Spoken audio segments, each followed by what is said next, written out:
So how might a species become endangered? Habitat loss.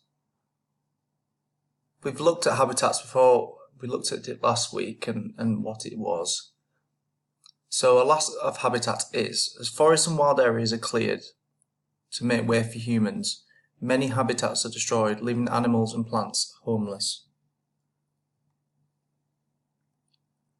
Some animals are hunted because they damage crops or homes. Others are hunted as sport. Poachers hunt animals illegally.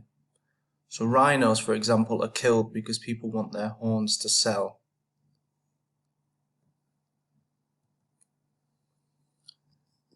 Introduced by humans or invading species, new diseases can attack plants and animals and kill them.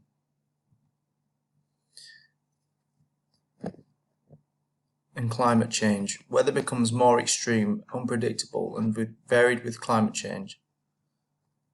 And this can affect habitats.